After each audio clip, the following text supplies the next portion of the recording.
Know anybody in here? Hello. I'm really honored to be here today. The minute that I heard our elder singing, I felt something inside of me. So I knew that these things off in a really good way is so important. So, is the presentation ready to go? We're started. Yes, Okay. just 1 second.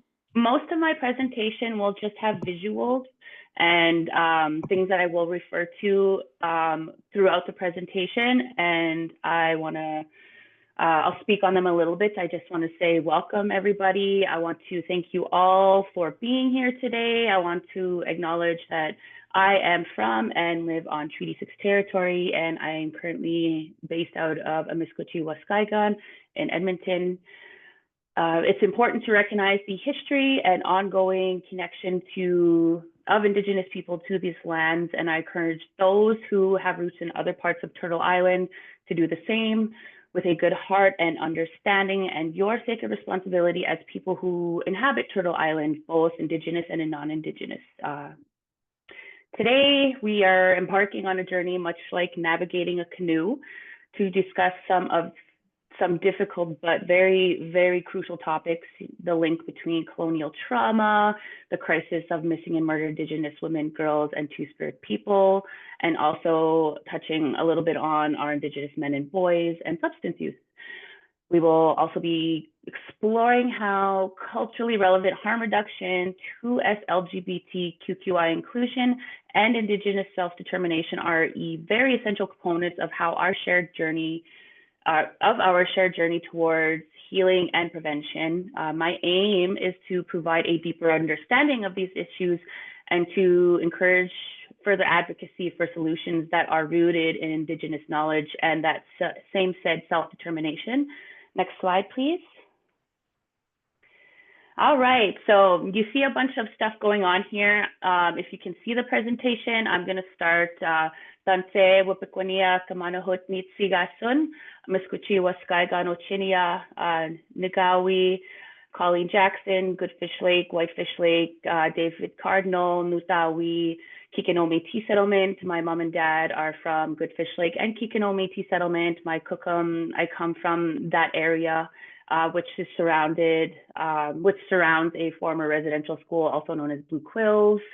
I am a Whitefish Lake First Nation's number 128 band member. I am Two-Spirit and Indigiqueer. I do not have specific pronouns. I want to say that I stand before everybody we're sitting here today deeply connected to our collective well-being, shaped by many roles and driven by commitment to the issues we're addressing today.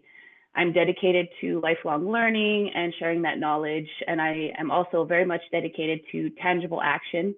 My commitment is addressing the crisis of MMIP, and which led to my appointment as Vice Chair of the Premier's Council on MMIWG2S+ in October of 2022. It is a position that I do not take lightly. And when you look at the screen there, you'll see the 113 Pathways to Justice. That's some of the the work that I do is based on, specifically for Alberta. I have been in this role and I've had to learn as I go. I'm currently, it's not just work for me, it's so personal. As a survivor and someone who has lost somebody, I carry all of these experiences as a driving force for wanting to create a safer future where we're all safe, a future where we empower our nations and our circles so that our youth and future generations can restore balance from the ongoing damage of colonial violence. I currently work for the Skydance Indigenous Cultural Center. If you see our logo there, as the Community Outreach Coordinator, which involves my role as overseeing the Mistatim Journey program, which I will touch base on in the next portion of my slides. It's frontline work, and I'm also co-chair for the Edmonton Two-Spirit Society and been in this role since 2021. I truly and wholeheartedly believe that had I not found my Two-Spirit identity through the lens of culture, I would have not be able to be sitting here right now, because that's what ties it all in for me as a Two-Spirit person. And I'm now a certified facilitator of the Buffalo Riders Early Intervention Program. And I actually did the program with Sienna, and we were teammates doing a presentation together. And we also, you know, it's really cool that to be in this full circle moment. That program is rooted in the understanding that placing importance on culture within Indigenous communities is vital for supporting our youth. And I'll do some direct things from the book that we just got certified last week. So this information is so exciting, and I'm so excited to share because it ties into the entire conversation we're having, and how you as community members, especially if you're an Indigenous frontline worker, a wellness worker, you work in Indigenous nonprofit, this program is, I speak incredibly highly of it. And I think every community should have programs that root themselves in culture, especially when dealing with Indigenous communities. I know and love people who struggle with substance use and misuse, and I took it up as my own personal commitment to learning how I can support my loved ones without stigmatizing them and being a better relative.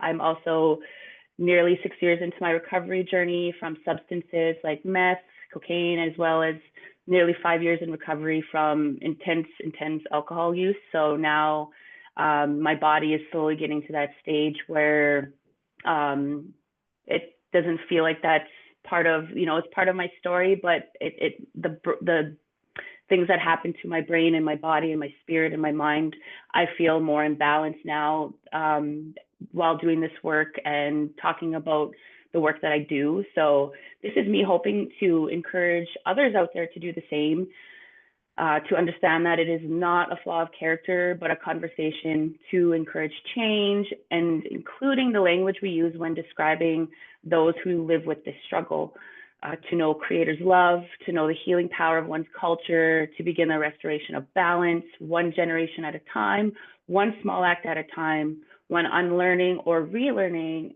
at a time. And when we look at these multiple perspectives and what we thought about how we are actually supposed to approach the conversations of addiction, substance use, and misuse, we can begin to see the cloth of colonialism slowly becoming unraveled, and remember that we're all learning together as a collective. This is a lifelong journey, especially when we're trying to change the narrative of how we view substance use, and especially the language is super important. The picture on the top left is the chief, first chief of my reserve. That's Chief Pecan. He plays a very vital role in the signing and development of the Treaty 6 agreement. The documents that are there are some of the things that are part of the work, and I utilize this information as part of the work I do. And also the recent Justice and Wellness, MMIP Justice and Wellness Plan was something that was recently submitted, and I see that Sadie's in here, who was very much a big part and one of our partners, and as from E2S and the Premier's Council in developing the bridging of the gap of services and understandings for the two, not just Indigenous women, girls, but the 2S LGBTQIA+ community in Alberta. And it's also rooted in the understanding of the importance of culture, so that we can begin to bring wellness into our communities. And so next slide, please. So this is going to be touching base more on what it means. This is a example of what Indigenous self-determination is. So what the Mr. Tim Journey program is it's a program that based out of the organization that I do my work through, which is the Skydancer Indigenous Cultural Center, which is located just outside of Edmonton for those who are in the area. And this Mr. Tim is the Cree word for horse. At its heart, the Mr. Tim Journey is a therapeutic and culturally grounded program designed to support Indigenous women, girls, and Two-Spirit folks. It offers a unique pathway for healing, self-discovery, and the development of some very important life skills throughout meaningful interactions with our Mr. Tim relatives. It's a holistic journey that encompasses things like equine therapy, like through intentional designs. Our participants learn about communication, trust, boundaries, how to connect with your horse spiritually. Horses are incredibly intuitive. and provide immediate, honest feedback, helping participants gain self-awareness in such a non-judgmental environment. I was actually one of the previous attendees, and that's how I landed the position. Was I saw the program firsthand and how effective it was for me. It offers things like cultural connection. We do things like horse pottery, and when we work with the horses, the person that runs the Remuda horsemanship program, we take part of the horses that we're working with, clip some of their hair, and that horse hair will later be used for one of our programs, one of our workshops, which is the horse pottery, which is led through the facilitators are all Métis First Nations. We don't have any Inuit facilitators for this program, but we do have First Nations and Métis teachings and perspectives. The cultural connections, we do offer things like sharing circles, smudging, snacks, painting, connecting with elders and knowledge keepers. And there's a lot of mental health, like wraparound support that is involved with the program. We do have therapists, like registered and trauma-informed Indigenous therapists from around the couple from the surrounding nations. We have 2 of them from Enoch that come out to our program, and we do the sharing circles. They come with us to the horsemanship program. Like when we do the horse portion of it, when we're actually working with the horses, they're there as like an added and guided support, so that if anything comes up, we also offer resource connections to other mental health accesses. We also offer free, we have budget in our program for 2 sessions of therapy or 2 mental health sessions with either one of our therapists, which is no cost to the participants. The program aims to address a range of challenges, including the trauma that we carry, and offering a closing of the circle, which is why what our program is created around is directly in response to some of the calls to action of the 231 calls to action, and response to part of a pot of funding to support addressing violence in our communities. So this program is phenomenal. I wish more places offered like land-based horse therapy, because it works. Trust me, like I'll build a community. It creates a supportive and inclusive community for participants. And it also ties into the importance of inclusion of Two-Spirit people. When I came on, they knew, had the understanding that, and am very open about the fact that I'm Two-Spirit.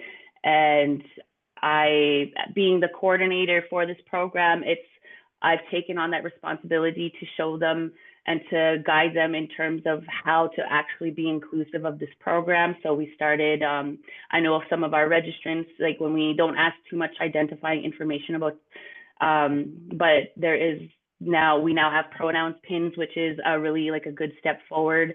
It's a small act of something that has such a huge ripple effect, and it speaks on the importance of acknowledging different identities, different pronouns, and not always making sure that we're not using terms, especially in spaces like this, like hey ladies or hey guys, like and I make that very, like with the other facilitators, I make it known that it's important that we be mindful of that kind of language, especially when we can't assume that everybody that's in the group is a woman or identifies with that term.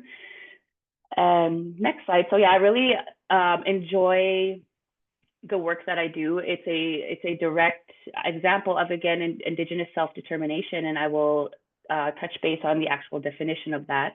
Next slide. To the more not so fluffy conversation, this is a really hard time for a lot of our community members, especially May 5th just passed not too long ago. I just finished a presentation with my nation about the same thing. I had a similar conversation, but when we spoke about the violence that's in our communities, it brings that conversation about the confronting a painful truth with open hearts. The crisis of MMIR is a direct and ongoing tragedy born from the violence of colonization. It's a scar on these lands, and it demands our unwavering attention. Like, this violence does not exist in a vacuum. It's deeply entrenched in systemic racism, in the persistent devaluation of Indigenous lives, and in the historical and ongoing impacts of sexism.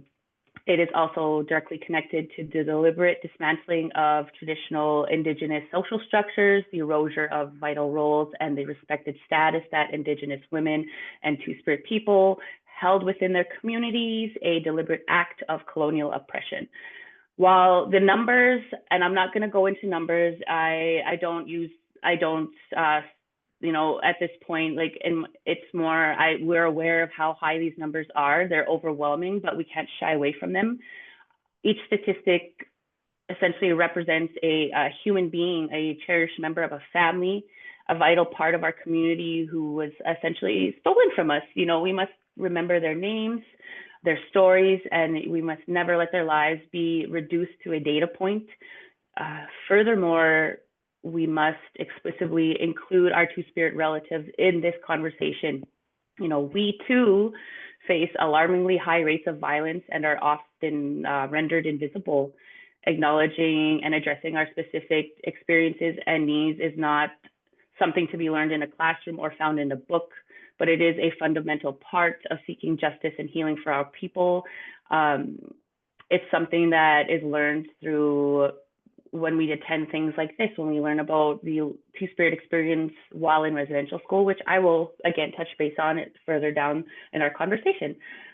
Our collective responsibility, Indigenous and non-Indigenous, is to demand accountability and concrete action from all levels of government, from our chief and councils to provincial and national government structures. And we cannot allow this violence to continue. So I have been doing this work not very long, but when I sit with a lot of the trailblazers that do the advocacy, and especially here in Alberta or nationwide, I've met a few that have been doing it a long time. And a lot of them say that we're tired we want to see action. We know what it's like. We reopening wounds. We want what is a step forward? This requires a sustained and especially unwavering commitment to fully implementing all 231 calls for justice of the National Inquiry into missing and murdered Indigenous women and girls. And I learned through when I think it was in Quebec, when I heard Dr. Albert McLeod speak, that 32 of these said 231 calls to action speak specifically to the Two-Spirit, 2S LGBTQI+ community. As of the latest reports, actually in early May 2025, it is estimated that only 2 of those 231 calls for justice have actually been fully implemented. And this came out, I want to say, correct me if I'm wrong, I think it was either 2009 or 2019, and it's been a few years, and only 2 of those 231 calls have been answered and fully implemented. And several sources do indicate that the vast majority of the calls for justice have seen minimal to no progress, and a significant percentage have not even been started. These are the voices of our loved ones, and their calls must be answered with meaningful change, because we see it every day. It's an everyday occurrence. This isn't just something of the past. This is something I just heard about somebody from my nation I was there Tuesday, and they're currently searching for an Indigenous youth from my community, and it's under very suspicious circumstances. And I think a lot of my community is really shooken, because I haven't been back in so many years. And when I went back, it's so different. But from when I was a child, I grew up there. I left at a young age due to a lot of my family violence and leaving a lot of unhealthy living situation with a lot of substance use in my family because of these things these things that happen, which I'll jump into. And the number one being residential schools. So next slide, please. So this is the Blue Quills University. This is the one, it was formerly a residential school, and it's located near my reserve, Whitefish Lake, Saddle Lake. It's near Canoe in St. Paul, Alberta. and a lot of connection to this university. It involves how it became a university was a lot of people from like Saddle Lake. There were some educators from Goodfish, my reserve, and a few that were actually in protest and trying to take it away from the government at the time. And so what they did, they sat in and essentially demanded that it be returned, and so that we could start educating our own people. And this happened, I want to say the 70s or 80s. It was not like too long ago actually that this occurred. So this is, it's now a university, and it's actually one of the schools. It's the one that I want to end up at someday, because they have a phenomenal doctorate they call it Indigenous governance. So, but it's rooted in everything cultural, traditional, our ways, and it's done so differently than any other educational institution that I've seen, which is amazing. It's phenomenal. Like I look forward to going to their program in the future. So to tie it back to colonization and when the European colonizers arrived, they didn't just bring new things. They actually brought a very strict idea about men and women, about who could love who, how they treated their children, the purposeful displacement of Indigenous peoples from our traditional lands to extort, to take from Mother Earth, and the disruption of balance for resources based on a Christian belief, because at the time, the church was the government, and it turned into a clash of worldviews. This way of seeing things was completely different from how we understood things.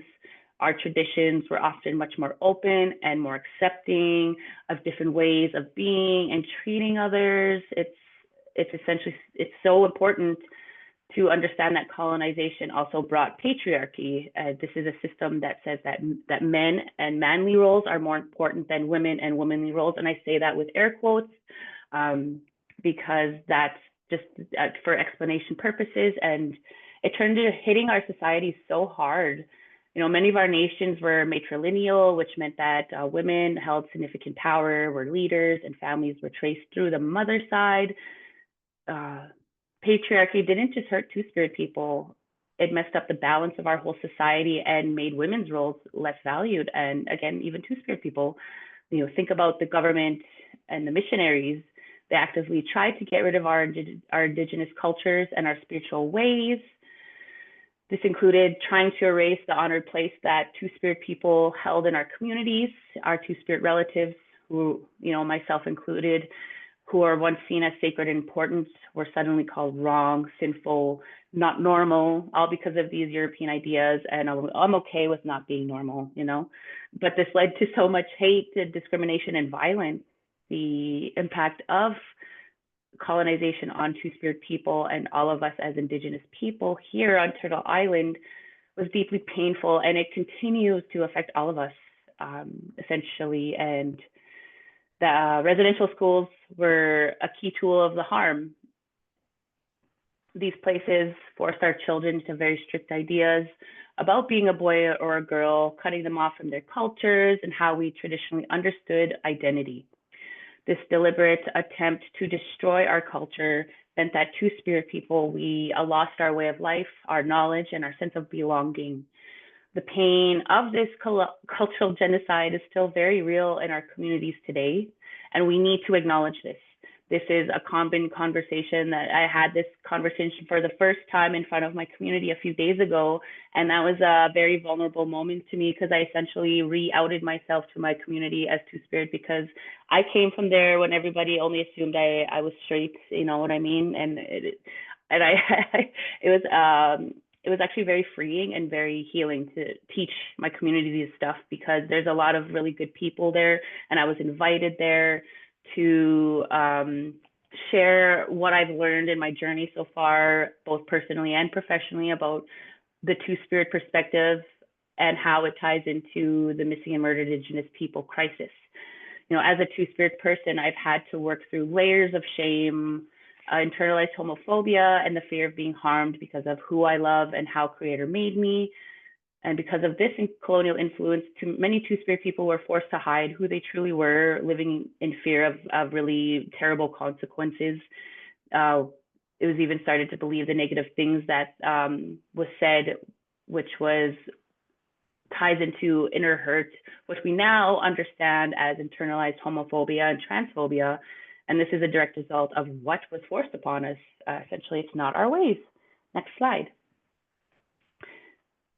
All right, so the image you see here, I know it's not going to show in the presentation afterwards. This is coming from a Cree perspective of what my mentors and elders have taught me, and through my own journey. And when I go to different community gatherings, I learn more about the roles that Two-Spirit people traditionally held, and I am very much motivated to encourage and bring that awareness and that knowledge, that energy back into like the small communities, especially the ones in near small towns and not near the cities. My nation is like about 2 hours going towards Lloydminster or Saskatchewan. So this is not something that is well known, and I've taken it upon myself to educate in that way. You know, our teachings tell us that life itself is beautiful because of this diversity of Two-Spirit people. Like, think of the different colors of a flower or the different songs of the birds, our bird relatives. The same beauty and strength lives within our community in every single one of us, no matter who you are or how you identify. And then this does include our Two-Spirit relatives, our lesbian, gay, transgender, bisexual, queer, questioning, intersex, and asexual family members across all ages, from our elders to our youngest ones. Each person brings something special, a unique gift of way of seeing the world that makes our collective spirit richer and stronger. You know, to leave anybody out, to make anybody feel less than, weakens us all as a community. And I've learned that saying that we're not free until we're all free, and it includes understanding the history and the impact of residential school on Two-Spirit people and our role, and that when we start healing these things, when we start healing this trauma, this intergenerational trauma, we think about the 7 generations ahead, and then we remember the 7 generations behind. In my teachings and understandings that Two-Spirit people have always existed.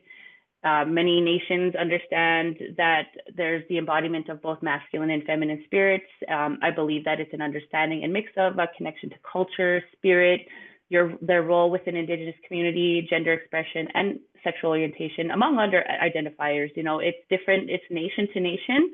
I only can and choose to speak on what I know and what I was born into, because I believe that space is held for the nations that have those teachings to share that with their communities. So before the colonization came with the rigid ideas of Two-Spirit people weren't just accepted. We were often seen as gifted. We were understood to have unique spiritual insights and a special way of seeing the world. In my Cree culture, there are specific words for diverse identities, and in my teachings and understandings, the Cree, the Nehiawak people actually understand and recognize 8 different genders. And that story is part of the creation story that takes many days to tell.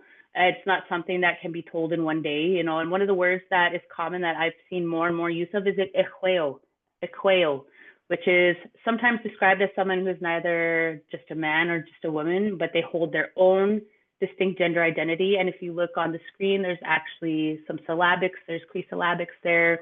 And Tastawinawak, which means the in-between people, which highlights our special and important place within our community. And actually here in Edmonton, one of the wards and parts of the city is Ward Tastawinawak, and that when you see the picture of Dr. Leona Makokas there, she's a doctor from Satellite Cree Nation. She's a very, very powerful matriarch educator, and she was part of the naming of these wards, and she's Cree as well. So being able to tie language to our traditional and pre-contact understanding of gender and sexuality is like a full tie into that. These individuals were not just on the edges, they held different responsibilities and were valued for their balanced way of seeing things and many abilities, such as being healers, medicine people, visionaries, spiritual leaders, keepers of tradition and storytellers, mediators and counselors, and caregivers. And what an elder, actually my cousin taught me this, Dr. James McCocus, he told me that as caregivers, when in our Cree ways, when a child lost both of its parents, the orphan child often went to the two-spirit person because of the way that their giftedness and the way that they saw the world. And reclaiming this understanding of two-spirit identity within our own traditions is so important. And that's what when we understand not just the harms that have been committed against the two-spirit community, but what it was like for us Kayas long ago. I like to acknowledge, it's about that balance and that duality of understanding that this happened, but yes, look at all of the richness of what it means to be a two-spirit person, two-spirit Cree person for that part for me and my own understanding. Next slide, please.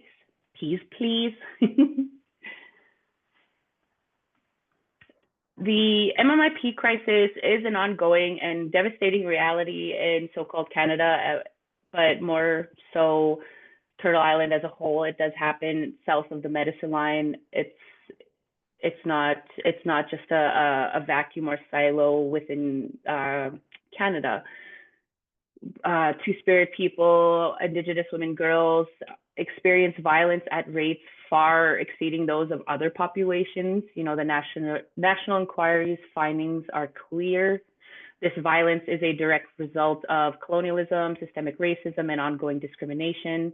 It is an ongoing national tragedy that demands our urgent attention and action, hence why days like May 5th, Red Dress Day, or October 4th, Sisters in Spirit Day, and also even days like Trans Day of Remembrance, when we speak about our Indigenous trans relatives who also are a part of the MMIP crisis because of the violence they experience. This trauma is not just a thing of the past, it's a living legacy that continues to affect us as Indigenous people today.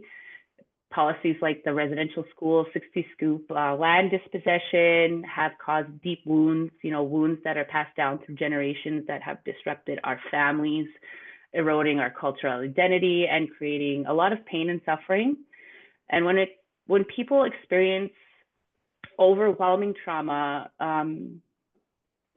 they may turn to substances as a way to cope. And I speak from lived experience. I've had a lot of trauma in my family, every kind of abuse, I've experienced it, because substance use can become a means of self-medication, a way to numb the pain and escape difficult emotions or find temporary relief from unbearable suffering. That's why I did what I did. I didn't know what was going on with me hurt. And because I'm already predispositioned to substance use disorder, because it runs in my family and it was all I grew up around, my chances of becoming somebody that used substances without any type of intervention, I was more susceptible to it because I grew up in it. It's a human response to deep and pervasive wounds, not even a moral failing or a personal choice in isolation. The trauma of colonization has created conditions where substance use can become a way to survive immense pain. The crises of substance use and missing and murdered Indigenous people are very deeply intertwined. Substance use can increase vulnerability to violence, which makes it easier for perpetrators to target people. It can also create barriers to accessing help and escaping dangerous situations. And tragically, sometimes the focus on substance use can overshadow the violence itself, which leads to systemic neglect of the missing and murdered Indigenous women and girls and two-spirit folks crisis. We must recognize these connections to develop effective solutions. One of the things that I highly encourage is trauma-informed care.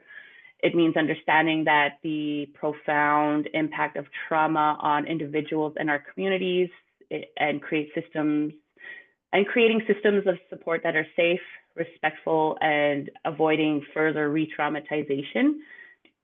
In the context of substance use and MMIP, This would mean providing services that acknowledge the historical and ongoing trauma, empowering individuals and fostering healing.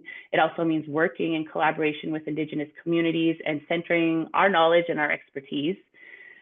Our Indigenous communities do hold the knowledge and solutions to heal from the wounds of trauma and address the crises of substance use and MMIP.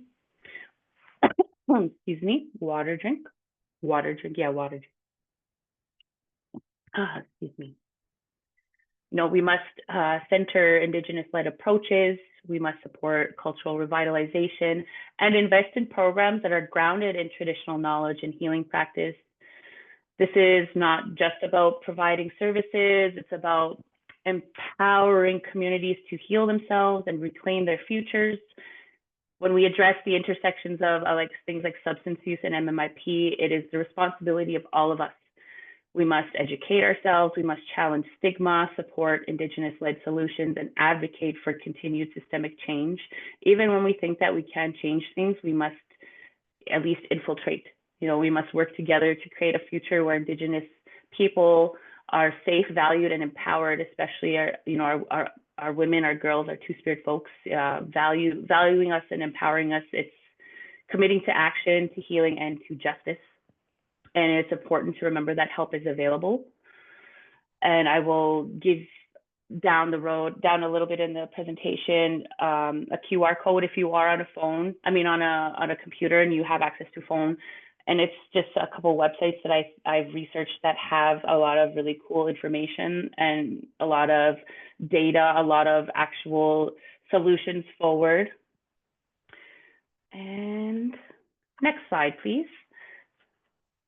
So that leads me into harm reduction in a culturally relevant approach.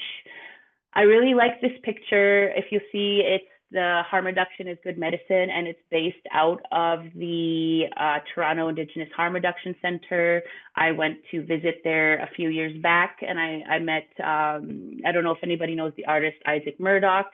He has a adopted child that helps run that program, who is also a Two-Spirit Indigenous person, and they offer harm reduction, cultural access to things like art programs. When we talk about harm reduction, it's essentially a philosophy and a set of practices that aim to reduce the negative consequences of substance use without necessarily requiring abstinence. And abstinence means no substances, no nothing, just, nothing. It meets people where they're at and focuses on minimizing harm from a non-judgmental lens. I've seen it firsthand working frontline. I know that there's a lot of really amazing frontline organizations that I know of, and people that run these programs that do frontline work, and they center Indigenous harm reduction approaches, which I think is vital for when you're working with Indigenous people. Harm reduction, it has to be culturally relevant, safe, and most importantly, trauma-informed, like what I was talking about before. This could mean things like incorporating traditional healing practices involving elders and knowledge keepers, and addressing root causes of colonialism root causes of trauma stemming from colonial violence or colonial trauma. Culturally relevant harm can include things like safe access to supplies, overdose prevention education. Accidental poisoning, that's a new word. I know that it's important as myself as an ongoing learner to change and focus on the kind of language that I use when I talk about substances. I got educated the other day about using the term hard drugs. And the way that this person explained it was like when you put it on things on a forum, like a hierarchy, it still creates that imbalance and still further stigmatizes people that use different substances. And I really I was like, you know what, you're right. I agree. Thank you for sharing that, and it's important when doing this work, whatever sector you're in, or if you're here just to learn, to keep that in mind, that culturally safe spaces for people who use substances. And I think of my sibling, they're my cousin, but we met each other here in Edmonton, and we're actually related, but they're my best friend. They told me stories about what they've done work out in Hastings doing a program called the Indigenous Harm Reduction Team. And I don't know if it's still, they said it's no longer functioning due to funding. And what they did was they didn't make it so that you had to be sober or clean a certain amount of time to come in smudge or come in paint, and they had different programming, and that's similar to what the Toronto Indigenous Harm Reduction Team does. It's the real, you gotta, we have to be realistic when we talk about working with people that use substances, whether it's misuse or it's substance use disorder, that what keeps people away from accessing culturally safe, safe spaces to access culture. A lot of people still carry a lot of stigma and shame about, not being able to be around smudge, or they have to be sober a certain amount of time. And for me, I was not raised that way. Like, I grew up in a ceremonial family. My Muslim, who was the one that stuck, it helped it stick into my brain about meeting people where they're at. And I didn't even know that's what harm reduction was from a cultural lens until I started learning about it as an adult now. And he didn't make it so that there's a lot of teachings out there, like when going to like things like sweat lodge, that you have to be off all substances for 4 days before you can go in. And there's a lot of difference of opinions in that, in terms of like the types of respecting protocols and stuff. But the way that he did it is that the way that he explained it to me is like the people that we're meant that need the ceremony the most are the ones that struggle to stay sober. And that made it so much easier, because every time, like, I've been in and out of recovery, and I'd always step away from my culture, and then I'd go back, and then he would just welcome me. And there were days when I could not stay sober or off anything for that amount of time. Otherwise, I would never be able to sweat. So I learned that from my Muslim, and I appreciate that knowledge that he shared. It's important to also connect people to other cultural supports and community resources, and it's very important to support Indigenous-led health initiatives. A harm reduction approach is essential in addressing substance use within the context of MMIP. Harm reduction recognizes that substance use is complex, and that people who use substances still deserve dignity and respect. And as an ability as an inherited right to practice their culture, it focuses on reducing the negative consequences of substance use. It's life affirming. It recognizes the inherited worth and dignity of every person and seeks to support their well-being, even if they still use substances. And it is a way to build trust and create pathways to healing. I could tie that into my nation about what we're currently doing. I actually spoke with a NADAP worker on my reserve, and she's trying so hard to get our older ones to understand the importance of harm reduction, because not everyone can, medically, that would not be okay for some people. And it's different from lodge to lodge, teaching to teaching, but it's important to find those elders that don't have those limitations on the kind of love and care they provide for their communities. Next.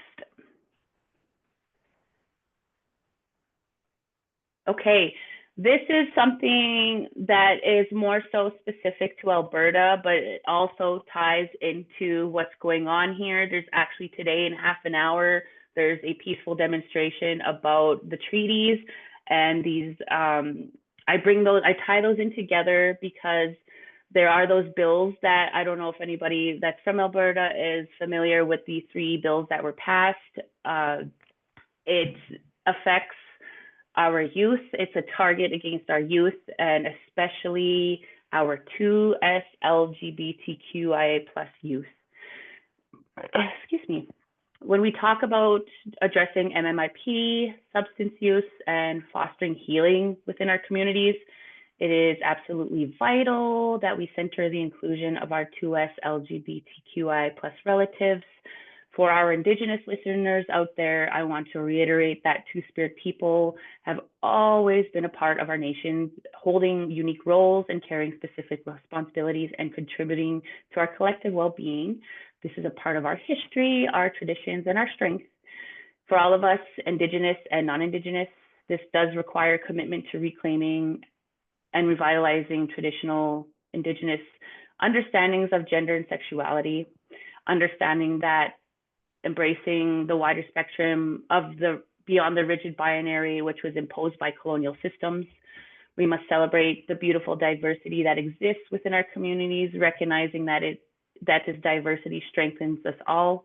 And I did make a QR code for In Response. It's a 47-page document that is from, I think it's the McEwen University's website, and includes so many statements from different healthcare providers. E2S also has a statement there. There's also another Two-Spirit organization, I can't remember which one it was, I apologize, that speaks on the effect of these harmful legislation and these bills from an Indigenous perspective. And I think that's the most, and just turned by it in affecting the inhabitants of this land. It disrupts everything.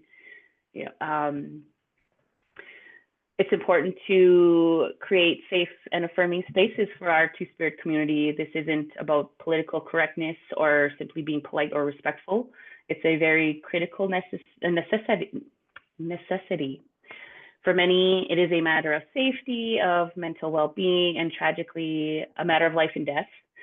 And the urgency of this need is amplified because of the increasing attacks on our Two-Spirit relatives, especially our young people right here in Alberta and Turtle Island as a whole. These legislative changes seek to restrict the youth's access to essential and often life-saving healthcare, things like puberty blockers and hormone therapy for transgender youth under 16, which treatments that are medically recognized and supported. They interfere with a young person's basic right to self-determination at school, demanding parental permission even for something as fundamental as being called by their chosen name and pronouns, which is a simple act of respect and that can have a profound impact on their mental health overall. And it's an attempt to limit education about sexual orientation and gender identity in schools, which silence important truths and further marginalizes these young people. And it also, I learned that upon more research, that they're taking out of sexual education in school. And when I spoke to people about this, they said that it takes the children's rights to learn. It takes that ability to learn and recognize and sexual abuse, physical abuse, all kinds of abuse. It removes that piece of education, which is so important, which makes it even, when you look at it, that affects youth overall, are the ones and the younger ones, our younger generation in school. These bills send a dangerous and a very hateful message to our young people that who they are is not valid, that their healthcare is a political game to be played with, and that they don't deserve the same basic rights and respects that every young person in Alberta has. For any Indigenous listeners, I do want to emphasize that this goes directly against our own teachings of inherited worth, self-respect, respect for all individuals, and the sacredness of each person's journey. Oh, sorry, I gotta go back. Excuse me a minute. These the consequences of this legislation is already very devastating and will continue to be so. So part of the demonstration about the Treaty 6 and Separation Alberta directly ties to Treaty 6, 7, and 8. And those bills also directly attack Indigenous nations. So it's important to keep that both in mind when we talk about these treaty rights that are being talked about. And I'm sure it's a huge conversation in every avenue, especially here in Alberta. I hear about it every day. I talk about it every day.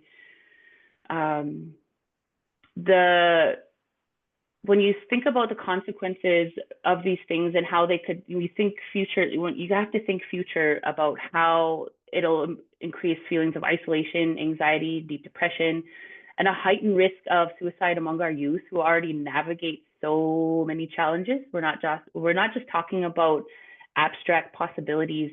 We are seeing and hearing about direct harm being inflicted upon our people right now. And for any frontline workers out there and any educators in our schools there that may or may not be in here, you see that firsthand. You are the people out on boots on the ground, seeing it firsthand. It is very critical to understand that this attack on our Two-Spirit youth is not happening in isolation. It is deeply interconnected with the ongoing crisis of missing and murdered Indigenous women, girls, and Two-Spirit people. Both of these things stem from the same colonial structures, the same ideologies that seek to erase and marginalize Indigenous identities and diverse expressions of gender and sexuality. When we as a community stand in unwavering solidarity with our 2S LGBTQI+ youth, we are also resisting the very same forces that fuel the violence against our women and girls and our men and boys. These are not separate fights. It is one struggle for justice and liberation. Next, please. All right. Next, we're going to talk about Indigenous self-determination and healing and prevention. When we talk about finding real, lasting solutions to the intertwined crises of missing and murdered Indigenous people, and about creating truly inclusive and healing communities for everyone, the most crucial understanding I can share with you today is that the answers, the most effective pathways forward, will emerge from the wisdom, the knowledge, and the leadership that resides within Indigenous communities themselves. Indigenous self-determination is not simply a political concept, it is the very cornerstone upon which meaningful healing and effective prevention must be built. This fundamental principle means actively and unequivocally supporting programs and initiatives that are conceived, developed, and most importantly, led by Indigenous people. Why is this so vital? Because these initiatives are inherently strong and deeply relevant. They're built upon Indigenous knowledge systems, which is knowledge that's passed down through generations, that have been tested by time and intimately connected to our lands and our ways of being. They are deeply guided by our held values and informed by our time-honored traditions. I believe that true healing and prevention requires empowering our Indigenous communities to be the drivers, the designers, and the implementers of their own pathways forward. I want everybody here to consider for a moment the profound power inherent in language revitalization programs. These are not just about preserving words, and you'll see protect our sacred languages. They're about reconnecting individuals to their cultural identity, which strengthens their sense of belonging and fosters that deep resilience. Language carries within it our worldviews, our histories, and our ways of knowing. There's things like land-based healing camps. These offer a profound opportunity for spiritual, emotional, and physical healing through a direct and meaningful connection to the land, which is a connection that is fundamental to Indigenous well-being. The land itself is a teacher, a healer, and our source of strength. Cultural reclamation and arts programs, these initiatives do celebrate and revitalize our heritages, our lineages, which foster a powerful sense of identity, pride, and belonging within our communities. They allow us to express our stories, healing through creativity, and connection to our ancestors.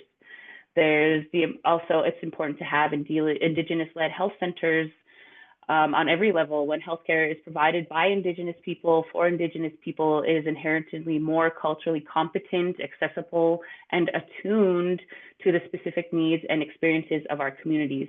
This helps foster trust and leads to more effective care. So when I say knowledge is power, infiltration is power, we're meant to take up space in all of these places because that representation is so important to you go to a doctor's and you see an Indigenous doctor, they're going to they're not, like within their own healing journey and their understanding and their schooling. I know that the U of A does an Indigenous pathways into medicine, and there's a traditional, like the standard way of entering into medicine, and they have the Indigenous portion of it. And I just found out about that very recently, like a couple months ago, and I thought that was amazing. There's also things like community-based justice initiatives, like restorative justice, which I think more people should learn about and understand. They offer culturally relevant approaches to addressing harm and promoting accountability within our communities, which is what restorative justice is. It's looking at it from the bigger picture for both, like, say, both sides of the coin. It moves away from systems that have been punitive and ineffective for Indigenous peoples. There's also, if you look up Indigenous justice strategies, there's one here. There's a document that was just released here in Alberta. And I actually sat in a presentation on my reserve when I was there as a speaker, and they brought up the restorative justice. And what they have in St. Paul is like an Indigenous court. And it's different. It's different from standard court, and it's case by case. There's certain cases and certain types of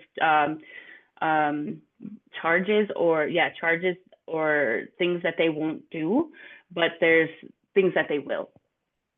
And any efforts to address the violence of our MMIP is to understand and combat substance use and to promote healing within our communities. It must be inclusive of Two-Spirit people as well.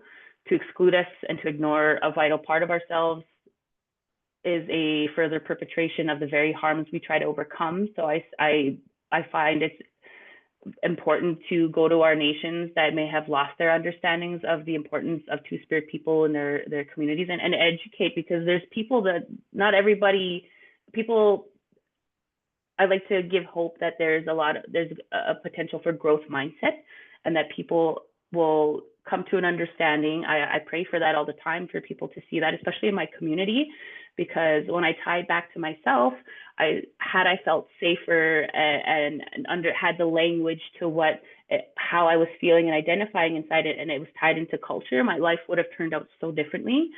And so now I'm here trying to share that, and that had I had that and I was affirmed in my identity as a youth and not struggled and carried that, my substance use wouldn't have led me down the path that it did, because a lot of my substance use and my substance use disorder had ties into the trauma I faced as a Two-Spirit person, as a Two-Spirit child, as a Two-Spirit youth growing up, and compulsive heteronormativity, which is the assumption that everybody is either just a man or a woman and straight, which is, it's not true, because Two-Spirit Indigenous queer people have been here, we've always been here. It's important to do active listening to Indigenous voices, respecting Indigenous leadership, and advocate for necessary resources to enable these community-led solutions to flourish. Even as allies or accomplices, your role is, it's important to amplify Indigenous voices in challenging the systemic barriers and ensuring that Indigenous communities have the space and the support to determine their own futures and their own healing journey, and still meeting people where they're at with that trauma-informed harm reduction lens with love and kindness and respect. And so finally, I want to kind of do a shout out to the Urban Indigenous Action Group. There's a QR code I made that goes to their website that has all of this very important information. There's a lot of data there. There's the national MMIWG2S LGBTQI+ action plan. There's a subcommittee group. There's 113 pathways to justice, which is a lot based on how the Premier's Council, where I do a lot of my work out of, came to be. And one of the recommendations was the development of a entity that supports and works with the different ministries. I've worked with the Ministry of Justice. I've worked with the Ministry of Children's Services, and I've overseen, and they come to us for advice. The last thing that I saw, I overlooked a police committee review, which is essential in here in Alberta, because they're trying to build a thing that is separate from the assert, they call it, which is like the serious, when it involves police, like to say there's police violence against a member of the public, and somebody wants to make a complaint, it'll be a separate entity from that, which was what I've learned is it's good to have that separation, because I learned that and this is not me ragging on this, there's a lot of former police officers and stuff in that, and not a lot of it's still like a re-traumatizing, and it's not very trauma informed. So what we do is they came to us, the police committee review, and asked us how can we, and provided that, that guidance, like this is not, like you got to think about these things when you're trying, especially the Indigenous community and their relationship with law enforcement. And so when the challenges we face regarding missing murdered Indigenous people and the well-being of our 2S LGBTQI+ community, they're significant and require like a multifaceted approach. And honestly, there are no simple solutions, and it's generational. But the good thing is that the seeds we plant now will benefit our 7 generations ahead. And when we become ancestors, what we're doing now will carry on, and it'll make a difference somewhere. And a quick call to action is it's important to commit to ongoing education, to take the responsibility to learn and educate others about the complexities of these issues, and including the historical context and the ongoing impacts of colonization. Invest in Indigenous leadership, support and resource Indigenous-led organizations and initiatives that are working directly on the ground to address these challenges from a place of cultural knowledge and lived experience. It's important to also continue to advocate for policy change, especially like those bills that are very prevalent here in Alberta. Practice being a good accomplice, for our non-Indigenous community members, and even for our Indigenous non-Two-Spirit community members and service providers. This means actively listening and centering Indigenous voices, centering Two-Spirit voices, challenging your own biases, and using your influence to create meaningful change.